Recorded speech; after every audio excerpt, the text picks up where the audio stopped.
everyone! Today I will talk about invite new user.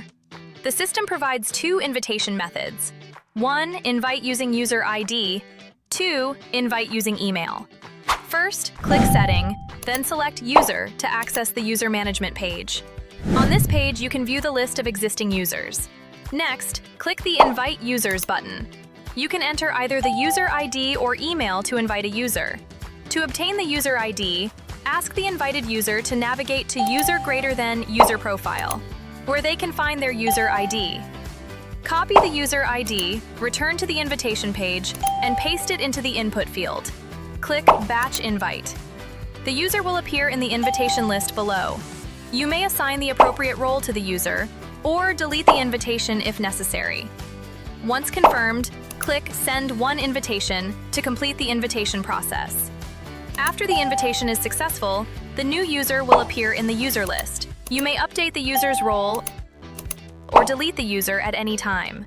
The invited user will be able to see the invite company database in their company list. To invite a user via email, click the Invite Users button. Enter the user's email address and click Batch Invite. The email will appear in the invitation list. Assign the appropriate role, then click Send One Invitation to send the invitation. If the email address has not previously logged into the system, the invitation will appear in the pending invitation list. If you want to cancel the invitation, you can click the Revoke button. The user must check their email and click the invitation link to complete the process.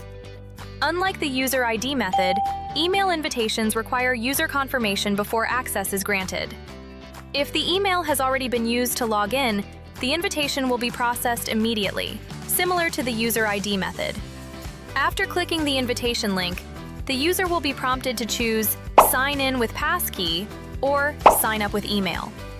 In this demonstration, we will select Sign up with email.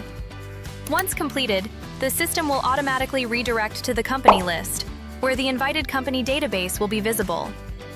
That's all for today, and have a nice day! Subscribe to our YouTube channel. Thanks for watching and stay updated with our latest videos, Facebook posts, and important guides on our website.